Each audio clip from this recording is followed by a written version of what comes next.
They pitied the alien girl as she knelt in chains. They laughed at the human who stood beside her. They stopped laughing when his dog stepped forward first. The plaza stretched wide beneath Sector 9's artificial sky.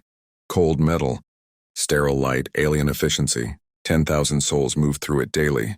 Most weren't human, the ones who were kept their heads down. The girl's chains caught the light. She was small, humanoid enough to be unsettling, 2 eyes, a mouth that could smile, hands with 5 fingers, but the ears swept back like folded wings. Her skin held a faint luminescence the harsh station lights couldn't wash away. Beautiful, some might say. Defective, her own kind said. Weak genetics, failed breeding, worthless. The cricks who held her leash sneered down at the gathering crowd. Pure blood contamination, he announced in flawless galactic standard. We offer her to whoever wants to clean up our mistake. Humans in maintenance jumpsuits paused mid-step, then continued walking. They'd learned. The man at Dock 7's waste recycler hadn't planned to look up. Marcus Chen, 43 years old, 17 years on station perihelion. His shift ended in 2 hours. His back hurt. His dog was hungry. But Rusty, old scarred, with a limp in his left hind leg and gray around his muzzle, stopped walking. His ears lifted. His body went still in that way Marcus had learned to trust. Marcus followed the dog's gaze. There. This was the moment the galaxy misunderstood humanity. Station.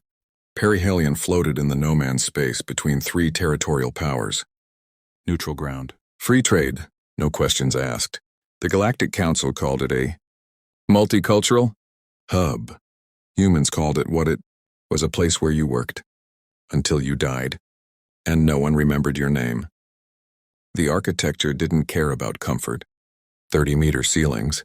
Corridors built for beings twice human height. Everything in grays and blues that made human eyes ache after 12-hour shifts. The air tasted recycled. It was recycled. 17th generation atmospheric scrubbing? Sometimes Marcus wondered if he was breathing the same oxygen he'd exhaled 17 years ago. Humans were the labor class here. Not slaves, the council. Had rules, but close enough: sanitation, maintenance, dock loading. Jobs the other species considered beneath them. The pay was enough to survive. Enough to send home if you had someone back on Earth. Marcus didn't, just Rusty. He'd found the dog in a cargo bay 6 years ago. Left to die after some pilot decided a pet was too much trouble. Broken ribs. Infected wounds. The vet said it wasn't worth saving. Marcus paid anyway. Now Rusty pressed against his leg, staring across the plaza. Marcus set down his equipment cart. What is it? The crowd had formed a rough circle. Not watching, that would be involvement. But not quite looking away either. That special kind of attention that let beings see terrible things while maintaining plausible ignorance.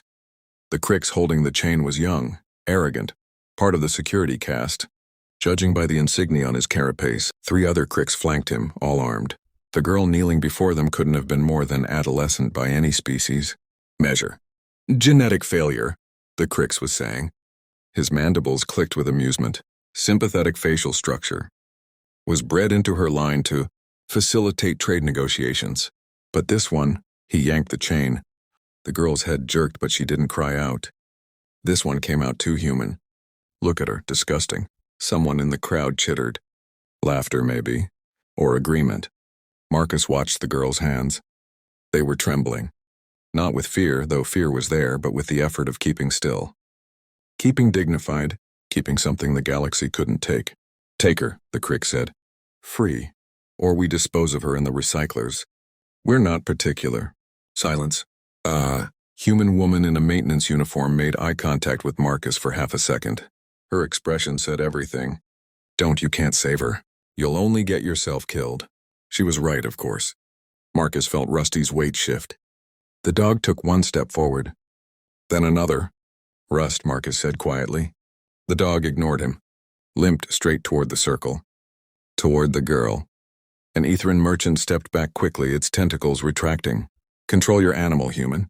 Marcus's hands were moving before his mind finished deciding. He left his cart. Followed his dog. Every human in the plaza suddenly found somewhere else to be. The cricks watched him approach. You want her? Marcus didn't answer. Couldn't. His throat had gone dry. Rusty reached the girl first, sniffed once, then sat down beside her. The dog's scarred face turned back to Marcus. Well, are we doing this or not? The girl looked up. Her eyes were wrong, too large. Pupils that caught light like mirrors, but the expression was human, afraid, confused, desperately, carefully hopeful. I said, the Cricks repeated louder now. Do you want her? Marcus knelt, close enough to see the marks on her wrists where the chains had rubbed raw, close enough to smell blood. His hand moved to Rusty's head, fingers finding the familiar notch in the dog's ear where a cargo hook had torn through years ago. Yeah, Marcus said, I do. The Cricks's mandibles spread, something like a smile. Excellent. That will be. You said free. I said free or disposal. For you, 10,000 credits. The plaza seemed to tilt. 10,000. Marcus's entire savings was maybe 3. After 17 years. I don't have that. Then walk away. The Cricks leaned down. Go back to your toilets, human. Rusty growled, low, quiet. The sound a dog makes when it's already decided. Marcus's hand tightened in the fur. His other hand, before he could think, reached out and touched the girl's chains. The metal was cold, new, expensive. Walk away, the Crick said again. Marcus stayed kneeling. The standoff lasted 7 seconds. Then a supervisor's voice crackled across the plaza speakers. Dock 7 crew returned to stations now. Marcus stood slowly. The girl's eyes followed him up. She didn't beg, didn't speak, just watched with that terrible, careful hope. He walked away. Rusty didn't follow immediately. The dog stayed, sitting beside her for another 3 seconds before finally, limping after Marcus head low. The shift lasted forever. Marcus scrubbed coolant lines, replaced air filters, signed off on 3 waste shipments. His supervisor aboard Quelix, who barely looked at humans, didn't mention the plaza. Didn't need to. Everyone knew. You don't interfere. You survive. At 200 hours, the station's lights dimmed to night cycle. Marcus should have gone back to his quarters. Should have heated his ration pack, fed Rusty, slept 6 hours, started again. Instead, he walked back to Sector 9. The plaza was empty except for maintenance drones. And there, still in the same spot, the girl. She'd been moved to a holding pen. Standard design for unprocessed cargo. 3 meters by 3 meters. Force field instead of bars. No guards, why would there be? Who would try to take her? Marcus approached slowly. Rusty's claws clicked on the metal floor. The girl's head lifted. Even in the dim light, her eyes caught and reflected 2 points of silver in the darkness. He pulled a water bulb from his jacket, set it down outside the force field where the supply slot would deposit it inside. The girl stared at it. Go on, Marcus said quietly. She moved like she expected a trap. Took the water. Drank half, then stopped, saving the rest. Marcus pulled out his own ration bar, broke it in half. 1 piece went through the slot. This time she didn't hesitate. Ate quickly, efficiently. You got a name? Marcus asked. Silence. Right, probably don't speak standard. That's Lyra. Her voice was human. Completely, perfectly human. It made Marcus's skin prickle. Lyra, he repeated. I'm Marcus. This is Rusty. The dog had pressed himself against the force field as close as he could get. The girl, Lyra, knelt down to his level, reached toward him. Her hand stopped just short of the barrier.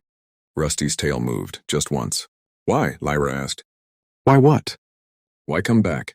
You have no profit motive, no genetic obligation, no tactical advantage. She said it like she was reciting something she'd been taught. Why would a human care? Marcus sat down, his back against the plaza wall. Rusty settled beside him. Don't know, Marcus said. Guess I'm stupid. Stupid means inferior intelligence. Yeah, you are not acting with inferior intelligence. You are acting against your own survival. She tilted her head. This is not stupidity. This is something else. Marcus looked at Rusty. The dog's eyes were half-closed, tired, always tired now, but present, still here, still loyal after 6 years of nothing but hard floors and recycled food. Yeah, Marcus said again. Something else. He stayed there until 400 hours. Then he left before station security made their rounds. The next night he came back. Brought more water, more food. Lyra was awake, waiting. They will punish you, she said. Maybe. They will kill you. Probably. Then why? Marcus didn't have an answer that would make sense to her. To most of the galaxy. But Rusty understood.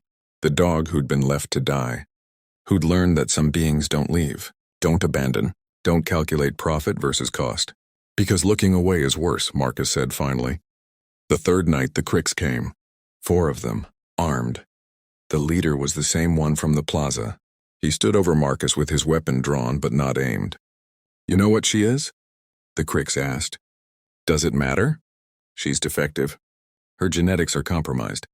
She cannot be sold, cannot be used, cannot even be returned to her world. They rejected her at birth. The Cricks's mandibles clicked. She is waste. We are offering you waste, human. Why do you keep returning? Don't know. We could sell her to you. Cheap now, 5,000 credits. She would be yours. Legal property. Marcus looked at Lyra. She was standing now, watching him. No hope in her expression anymore. Just acceptance. I don't have 5,000, Marcus said. Then you have nothing, and we dispose of her tomorrow.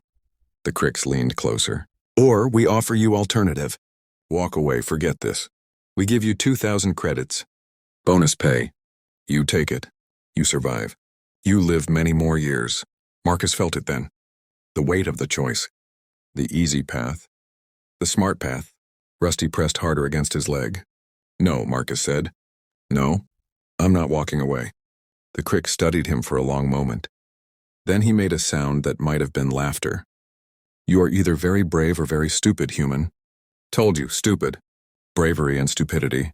The galaxy always confuses the two when it comes to your kind. The Cricks holstered his weapon. She dies at dawn. You should not be here to watch. They left. Lyra spoke into the silence. You should have taken the money. Marcus fed Rusty the last of his ration pack. The dog ate slowly, painfully. Bad teeth, old joints. Rust, Marcus said. You think I should have taken it? The dog looked at him, then looked at Lyra. Yeah, Marcus said. That's what I thought. Before we continue, subscribe now so you don't miss more incredible stories like this one. Oh, and tell us in the comments where you are watching this video from. We always read every message. Dawn cycle came at 0600 hours. Marcus didn't sleep. Couldn't. Spent the night running scenarios that all ended the same way. Him dead, Lyra dead. Rusty probably dead too, knowing the dog wouldn't leave his side. But he came anyway. The plaza was empty except for the disposal crew. 6 Cricks in industrial gear, a loading platform, restraints. They saw Marcus approach and stopped working. You shouldn't be here, one said. Marcus ignored him. Walked to the holding pen. Lyra was sitting with her back to the force field. She turned when she heard him. You came, she said, like she hadn't expected it. Yeah. Why? Still don't know.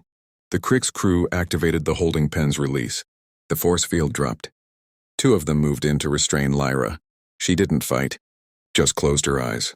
Marcus stepped between them and her. Move, human. No. This is not your business. You were warned. I know. Rusty limped forward, stood beside Marcus. The dog's legs were shaking, pain, exhaustion age, but his teeth were showing. The Cricks stopped. Not from fear. They had weapons, armor. They could kill a human and a crippled dog in seconds. They stopped because they didn't understand. What do you think you're doing? The lead Cricks asked. Don't know that either. You will die. Probably. For her? For genetic waste? Marcus felt Rusty lean against him. Felt the dog's weight. His trust.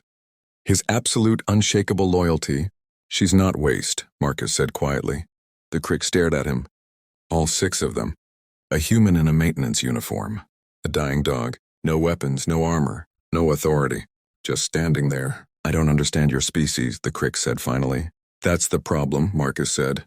The leader raised his weapon. Last chance, move. Marcus stayed. Rusty growled. And somewhere in the galaxy's vast indifference, something shifted. Because the Cricks, trained, armed, authorized, hesitated. They'd killed before. Would kill again. They had every legal right, every tactical advantage. But they hesitated. Why won't you move? The Cricks demanded. Marcus looked back at Lyra. She was standing now, watching him, trying to understand what the galaxy had never shown her. Because, Marcus said, looking away is worse. The weapon stayed raised, fingers on triggers. The moment stretched. Then a voice called across the plaza, "Stand down." Everyone turned. A Quelix administrator was approaching, flanked by station security. The disposal crew immediately lowered their weapons and stepped back. The administrators. 3 eye stalks swiveled to study the scene. Marcus, Rusty, Lyra, the holding pen. "Explain," the administrator said to the Crix leader. "Genetic disposal. Authorized yesterday. This human is interfering." The administrator's eyes moved to Marcus. "You understand this being is slated for recycling?" "Yes." "You understand interfering with authorized disposal is a violation of station protocols?" "Yes." "You understand you could be terminated and recycled as well?" "Yes." The administrator was silent. Its 3 eyes studied Marcus for a long moment. Then Rusty, then finally Lyra. "Why?" it asked. Marcus was tired of that question. Tired of not having an answer that made sense. Tired of standing while his back screamed and his hands shook, and his dog could barely keep upright. "Because she's alive," he said, "and that matters." Another silence. Then the administrator turned to the Crix crew. "This disposal is suspended pending review." "But—" "Suspended. Return to your duties." The Crix didn't argue. Couldn't. They filed away, confusion clear in their movements. The administrator looked at Marcus again. "You have made an enemy today. I know. They will not forget." "I know that too. And still you did this." Marcus didn't answer. Didn't need to. The administrator's eyes lingered on Rusty. "I had a companion once. Long ago, different species. Same loyalty." It turned to leave, then paused. "The girl stays in holding. But she stays alive. For now." It left. Marcus's legs gave out. He sat down hard. Rusty collapsed beside him, panting. Lyra was staring at both of them through the force field that had reactivated. "I don't understand," she said. "Good," Marcus managed. "That means you're learning." The reprieve lasted 3 days. Marcus spent them working double shifts, building credits, asking questions, learning. Lyra's story wasn't unique. She was one of hundreds bred by the Crix for diplomatic work. Human-looking enough to make other species comfortable, alien enough to be controlled. But sometimes the genetics went wrong. Too human, too empathetic, too individual. Defective. The Crix had a standing disposal. Order for failed. Units, clean, efficient, no waste. Except Lyra had survived. 17 disposals. Each time something went wrong. Equipment failure. Scheduling conflict. Administrative error. Now Marcus understood. She wasn't lucky. The galaxy just hadn't decided yet. On the 4th day, the Crix came back. Not the disposal crew. Security cast. 12 of them. Battle armor. Plasma rifles. They found Marcus in Sector 7 replacing coolant seals. Rusty was sleeping in his usual spot, curled up on Marcus's jacket in the corner. The dog's breathing was shallow. "Bad day." Marcus Chen, the lead Crix, said, "You are interfering with authorized Crix business." Marcus set down his tools slowly. The administrator suspended. "The administrator is not Crix. We do not answer to Quelix bureaucrats." The Crix aimed his weapon. "The defective unit will be disposed of now. If you interfere, you will be disposed of with her. She has a name. It has a designation. And that designation is terminated." They moved toward the door. Marcus stepped in front of them. "Stupid. So incredibly stupid. Move, human." "No." The Crix looked at him. Really looked. Trying to understand. "You cannot win," the Crix said finally. "You are one human. Unarmed, old, weak. I know. We will kill you." "I know that too." "Then why?" There it was again. That question. The galaxy's confusion. Why would anyone choose this? Choose certain death for something that had no value? Marcus looked at Rusty. The dog had lifted his head, watching, always watching, because, Marcus said quietly, some things are worse than dying. The Crix raised his weapon. Last chance. Behind Marcus something moved. Rusty. Standing now. Limping forward on legs that could barely hold him. "Rust, no, stay." The dog ignored him. Came to stand beside Marcus, between Marcus and the weapons. The old scars showed clearly in the harsh work lights. The crooked back leg. The gray muzzle. The notched ear. A dog who'd been left to die. Who'd learned that some beings don't leave. The Crix stared. "This animal is dying." "I know," Marcus said. "It cannot even walk properly." "I know. And it still stands?" "Yeah." Something changed in the Crix's posture. I do not understand your species, he said slowly. You do not fight because you are strong. You do not fight because you will win. He paused. Why do you fight? Marcus knelt, put his hand on Rusty's head. The dog leaned into it. Because we choose to, Marcus said. The Crix were silent for a long moment. Then the leader lowered his weapon. This is not over, he said. I know. We will return. I know that too. But they left, and Marcus was still alive, and Rusty was still standing. The next attempt came at night cycle. 3 Crix, not security cast, hired contractors. No armor, just violence. They found Marcus outside his quarters. Grabbed him, dragged him toward an access shaft, quick, quiet, efficient. Rusty came out of the darkness. The dog couldn't run, could barely walk. But he hit the nearest Crix at the knee joint with teeth that had stopped being sharp years ago. It was enough. Enough for Marcus to break free. Enough to fight back with fists and desperation and 17 years of suppressed rage at a galaxy that ground humans down to nothing. He took a blade to the ribs. Didn't feel it at first, just wetness, then pain. Rusty took a kick that sent him flying. The dog hit the wall with a sound that made Marcus's heart stop. But the Crix were backing away now, because other humans were coming. Maintenance crew, dock workers. They'd heard the noise. They'd seen. And they'd decided. The contractors ran, left Marcus bleeding on the floor, left Rusty unconscious against the wall. A woman knelt beside Marcus, the same one from the plaza, the one who'd warned him with her eyes. You're an idiot, she said. I know. You're going to get yourself killed. Probably. Why? Marcus looked at Rusty. Someone was already there checking the dog. Gentle hands. Careful movements. Because, Marcus said through the pain. Someone had to. The station administrator came the next morning. Marcus was in medical. 15 stitches. Broken rib, concussion. Rusty was 3 beds down. Internal bleeding. Cracked bones. The vet said maybe 2 days left, maybe. Lyra was there too. They'd moved her from holding to protective custody. Administrative override. She sat beside Rusty's bed, one hand hovering over the dog's head. Not touching, just present. The administrator's 3 eyes surveyed the scene. You have caused considerable disruption, Marcus Chen. Didn't mean to? No, you simply refused to accept. The way things are. The administrator's eyes swiveled to Lyra. The Crix have filed formal complaints. They demand compensation. They demand the defective unit. They demand your termination. Marcus said nothing.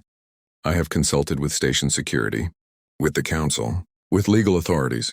The administrator paused. The Crix breeding program violates 14 different sentient rights protocols. It has been shut down. Silence. The beings previously designated as defective units are now under council protection. They will be relocated, rehabilitated, given citizenship. The administrator's eyes fixed on Marcus. Because one human refused to look away. Marcus started. You did what your species does. What you have always done. What the galaxy has never understood. The administrator moved closer. You chose. Without profit motive. Without tactical advantage. Without certainty of survival. You chose. Lyra was looking at Marcus now. Really seeing him. The Crix are not pleased, the administrator continued. You have made powerful enemies. Your life here will not be easy. Wasn't easy before. True. Something that might have been a smile crossed the administrator's face. But you will no longer be alone. The administrator left. Lyra stayed. She moved to sit beside Marcus's bed. Thank you, she said. Don't, I didn't do much. You did everything. Her hand moved carefully, slowly, to rest on Marcus's arm. The galaxy taught me that beings like me have no value. That humans are weak, inferior. We are weak. No, she looked at Rusty, sleeping in his medical bed. You are terrifying. Marcus almost laughed. Me? Strength can be calculated. Power can be measured. But this, she gestured at him, at Rusty, at everything that had happened. This cannot be predicted. Cannot be controlled. Cannot be stopped. It can be killed. Yes, but killing it does not make it disappear, because another human will choose. And another, and another. She met his eyes. This is why the galaxy fears you. Not because you are strong, because you choose not to abandon. 2 weeks later, Marcus returned to Dock 7. Same job, same shift, same exhausted routine. But Lyra walked beside him now, learning, working, free. And Rusty? Rusty was there too. Limping, slower, but alive. Still here, still loyal. The other humans nodded as they passed. No words. Just acknowledgement, understanding. The galaxy had learned something. Would probably forget it soon. Would need to be reminded again. And again. But for now, in this moment, on this station, they remembered. Marcus set down his equipment cart. Started his shift. Lyra helped. Rusty settled in his usual spot, head on paws, watching. A Crick security officer passed by, stopped, looked at the three of them. Marcus looked back. The Cricks moved on. Somewhere in the maintenance tunnels, a human sang an old Earth song. Somewhere in the docks, workers paused to share rations. Somewhere in the darkness between stars, humans kept choosing. Kept standing. Kept refusing to look away. The galaxy learned that day, pitying an alien girl was easy. But underestimating a human was unforgivable. And underestimating what a human would do for a friend? That was the mistake they would never stop making.